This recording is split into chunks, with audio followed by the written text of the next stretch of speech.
ముందుగా 10వ తరగతిలో ఉత్తీర్ణులైన విద్యార్థినులందరికీ కూడా శుభాకాంక్షలు, అభినందనలు. మరి అమ్మాయిలే బాగా టాప్లో ఉన్నారు, బాగా మార్కులు తెచ్చుకున్నారు అని చూసినాను. కాబట్టి ఒక మహిళగా నేను ఆనందపడుతున్నాను. అయితే ముఖ్యంగా అమ్మాయిలు, అబ్బాయిలు ఎవరైనా కూడా మనము 10వ తరగతి వరకు ఒక కుటుంబ సభ్యులుగా ఉంటుంది. 1 నుంచి 10 వరకు ఒక స్కూల్ లెవెల్. తర్వాత అది మనము పెద్ద ప్రపంచంలోకి అడుగుపెట్టినట్టుగా ఉంటుంది. కాలేజీకి వెళ్ళడం అంటే అందరూ ఒకటే చోట జాయిన్ గారు, వేరు ప్రాంతాలలో జాయిన్ అవ్వడము, కొత్త పరిచయాలు ఏర్పడము, కాలేజ్ అనగానే మేము పెద్దగా అయిపోయాము అనే ఫీలింగ్ రావడము, కొంతమంది సిగ్గుతో కొన్ని రోజులు అందరితో కలవలేకపోవడం, ఇలాంటివన్నీ కామన్గా ప్రతి వారి వయసులో, ప్రతి వారి జీవితంలో ఒక ఘట్టం ఇది. కానీ ఇదే ఇంటర్మీడియట్ అంటేనే ఇది మనము అంటే తెలుసుకోవడానికి, తెలియలేని స్థితి నుండి తెలుసుకోవడానికి వెళ్ళే మధ్యలో ఉన్న పరిస్థితి అన్నమాట. కాబట్టి అన్నీ కన్ఫ్యూజన్గా ఉంటాయి, అన్నీ కొత్తగా ఉంటాయి, కొత్తగా మనుషులు, కొత్త ఆలోచనలు అన్నీ కూడా కొత్తగానే ఉంటాయి. ముందు మనం కొత్తగా కాలేజీకి వెళ్ళినప్పుడు స్కూల్లో లాగా ఉండదు. ఒకే క్లాస్లో కూర్చొని చదువుకోవడం ఉండదు. ఒక్కో క్లాస్ ఒక్కో చోటు ఉంటుంది, ఒక్కో లెక్చరర్ ఒక్కో రకంగా చెప్తూ ఉంటారు. వాటి విన్నప్పుడు కొత్త ఆలోచనలు కూడా వస్తూ ఉంటాయి. ఇలా వీటన్నిటికీ అడ్జస్ట్ అవ్వాలి. అయితే నేను ముఖ్యంగా తల్లిదండ్రులకు చెప్పాల్సిన విషయం ఏంటి అంటే, ఏది చదివినా కూడా ఈరోజు ఇంతకుముందు అందరూ ఎంపీసీ అట్లా పిల్లలని ప్రోద్బలం చేయక్కర్లేదు. ర్యాంకుల కోసం ప్రోద్బలం చేయకండి. వాళ్ళకి చదువు మీద దేని మీద ఇంట్రెస్ట్ ఉంటే, ఏది హిస్టరీ, కామర్స్ అన్నీ కూడా విలువైనవి. ఇప్పుడు చూస్తున్నాం కదా, మనము BA చేసిన వాళ్ళు, బీకామ్ చేసిన వాళ్ళు కూడా కోర్సులు నేర్చుకొని సాఫ్ట్వేర్ పనులు చేస్తూ ఉన్నారు, ట్రైనింగ్ తీసుకొని. కాబట్టి కేవలం ఇంజనీర్ చదవాలి, ఎంపీసీ చేయాలనేది ఏం లేదు. తర్వాత మనకు ఎన్నో ఆపర్చునిటీస్ ఉన్నాయి. ఇప్పుడు హిస్టరీ చదవకపోవడం వల్ల మనకు సోషల్ అంటే మనిషి సంఘజీవి, సంఘంలో ఎలా ప్రవర్తించాలి, ఎలా ఉండాలి అనేది తెలుసుకోలేకపోతున్నారు. సాంఘిక శాస్త్రం అంటే సమాజంతో మనకున్న రిలేషన్ ఏంటి అనేది తెలియకపోవడం వల్ల కేవలం లెక్కలు, మనకు రాబడేంత, మనం దాన్ని ఎట్లా ఖర్చు పెట్టుకోవాలి, పైసలు ఎట్లా సంపాదించాలి, ఇవే తెచ్చుకుంటున్నారు.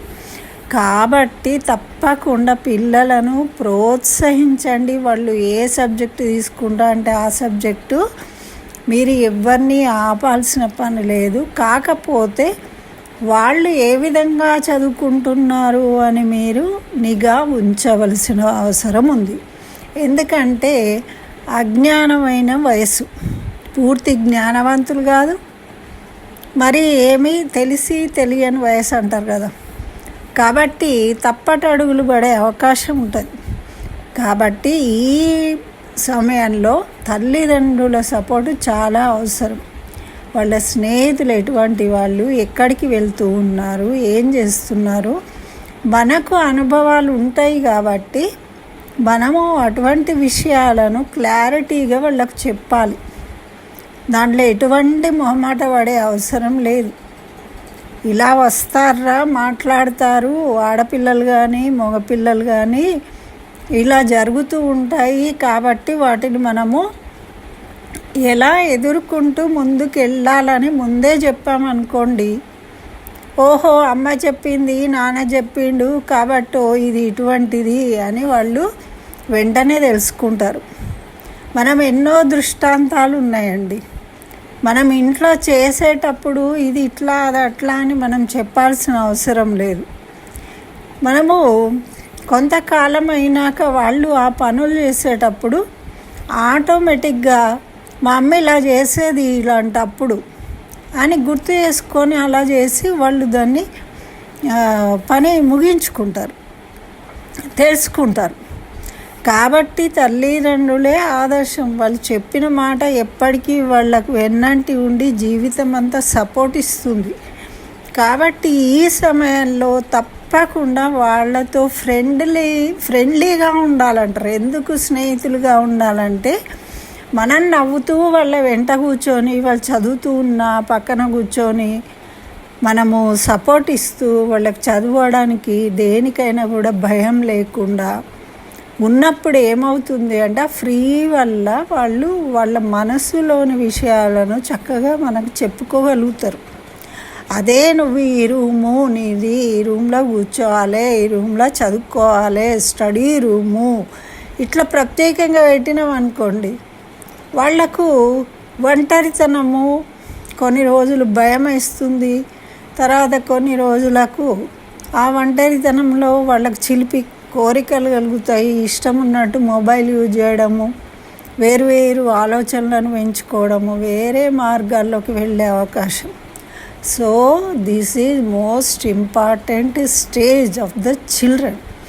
కాబట్టి తప్పకుండా ప్రతి ఒక్కళ్ళు మొక్కై వంగ అనేది మానై వంగ. అది ఇప్పుడు చూస్తున్నాం కదా అండి, ఎంతమంది ఎంత ఆగమైపోతున్నారు. కాలేజీలలో హాస్టళ్ళల్లో ఉన్నోళ్ళు, నువ్వు హాస్టల్ ఉన్నా నీ మాట మంత్రంలాగా పనిచేయాలి పిల్లలకు. ఆ విధంగా వాడు భయపడాలి మీకు అబద్ధం చెప్పాలి అంటే. అలా ఉండాలి మీ ప్రవర్తన. అలా ఉన్నప్పుడే పిల్లలు మీరు కాపాడినట్టు. అంతేగాని వాడిష్టం అండి, ఏం చేస్తాం, పిల్లలు చెప్తే వింటారా? ధృతరాష్ట్రుడు కూడా అట్లా అన్నాడట, దుర్యోధనుడికి చెప్పు బుద్ధి అంటే, ఇవాళ రేపు పిల్లలు వింటారా అని. ఏమైందండి మరి, వాళ్ళు నాశనం అయిపోయినారు. అట్లా మన పిల్లలు నాశనం కావద్దు. ఎవరి పిల్లలు కూడా ఎవరు పాడుగాలని కోరుకోరు. కానీ అటువంటి అవకాశాల నుండి ఎదుర్కొని ధైర్యంగా ముందుకెళ్ళే సపోర్టు తల్లిదండ్రులే ఇవ్వాలి. అది ఈ సమయంలో వాళ్ళకు దొరికితే వాళ్ళు స్ట్రాంగ్ అయిపోతారు. జస్ట్ 2 years తర్వాత వాళ్ళు డిగ్రీకి వచ్చే వరకు ఏమవుతుంది, పట్టభద్రులు అవుతారు. అంటే వాళ్ళకి ఇవన్నీ ఎక్స్పీరియన్సెస్ వచ్చేస్తాయి. వాటిని ఎలా దాటాలో వాళ్ళకు తెలిసిపోతుంది. కాబట్టి దయచేసి తల్లిదండ్రులందరూ మీ పిల్లల పట్ల, ఆడపిల్లలైనా మగపిల్లలైనా, ఇవాళ మన సంస్కృతి సాంప్రదాయాలకు గౌరవించడము, విలువ ఇవ్వడం అనేది చాలా ముఖ్యం. ఆ విషయంలో ఎక్కడ కాంప్రమైజ్ కావద్దు. తప్పకుండా వీలున్నంతగా వాళ్లకు దాంట్లో పార్టిసిపేట్ అయ్యే అవకాశాలు కల్పించాలి, తీసుకెళ్ళాలి. వాటి గురించి పాజిటివ్గా చెప్తూ ఉండాలి. మన కల్చర్ చాలా గొప్పది అనే విషయం వాళ్ళకు తెలిసినప్పుడు వాళ్ళు ఎటు జారిపోరు. కాబట్టి నేను మళ్ళొకసారి తల్లిదండ్రులను రిక్వెస్ట్ చేస్తున్నాను, మన పిల్లల భవిష్యత్తు ముందరి తరాలకు మంచి జరగాలని కోరుకుంటే ఇప్పుడు మీ పిల్లలను మంచి మార్గంలో నడిపించి మీరు మంచి తల్లిదండ్రులుగా గుర్తించబడండి. అదేవిధంగా మీరు సంతోషంగా ఉంటారు, మీ పిల్లలు సంతోషంగా ఉంటారు, రాబోయే తరాలు కూడా సంతోషంగా ఉంటాయి. అది నేను కోరుకుంటున్నాను, మీకు షేర్ చేశాను. మీకు నచ్చితే తప్పకుండా పాటించండి, లైక్ చేయండి, ఇతరులకు షేర్ చేయండి. స్వస్తి.